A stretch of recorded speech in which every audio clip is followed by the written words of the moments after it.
우리는 쏟아지는 정보의 홍수 속에서 살아가고 있습니다. 온갖 미디어에 둘러싸여 수많은 메시지에 노출되고 있죠.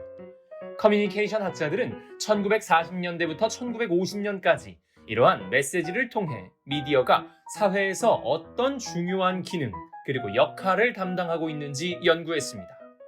물론 학자마다 조금씩 차이는 있겠지만 해럴드 라스웰은 자신의 연구를 통해 미디어에 다음과 같은 세 가지 기능이 있다고 주장했습니다. 첫 번째 기능은 환경감시 기능입니다. 세상에 일어나는 사건들, 예를 들면 태풍, 가뭄, 장마, 폭설 등 자연재해에서부터 경제 상황이나 정치, 전쟁, 범죄, 실시간 도로 교통 상황까지 우리 주변에서 일어나는 여러 가지 사건들을 알려주는 것을 말합니다. 보도 매체에서 다루는 뉴스가 바로 이런 것으로 각각의 상황에 사람들이 대처할 수 있도록 파수꾼의 역할을 하는 겁니다. 이를 통해 사회 질서를 유지하고 또 특정 상황이 발생했을 때 혼란을 줄일 수 있는 거죠.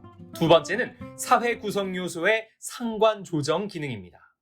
사회에 일어나는 여러 가지 사건 중에서 미디어가 어떤 것을 어떻게 해석해서 보도하느냐에 따라 해당 사안에 대한 사람들의 반응이나 이해하는 방식에 영향을 미친다는 것입니다. 정치 이슈, 사건, 공공정책 등에 대한 이른바 여론은 결국 언론의 영향을 받는다는 거죠.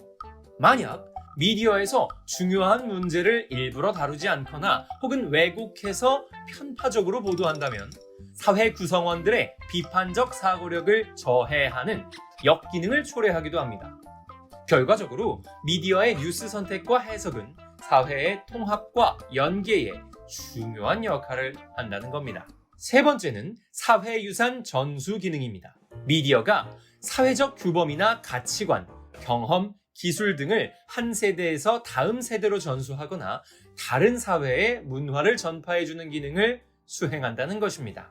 즉, 사회 구성원들을 위한 교육적 도구로 활용되기도 하고 반사회적 행위들을 보도함으로써 윤리의식을 제고하는 역할을 하기도 한다는 겁니다. 물론 그게 과할 경우 문화적 다양성을 저해하거나 인간성을 침해할 수 있다는 문제점도 있습니다. 찰스 라이트는 라스웰이 제시한 이 세 가지 기능에 오락 기능을 덧붙입니다. 미디어가 일상에 지친 사람들에게 즐거움과 휴식을 제공하기도 한다는 겁니다.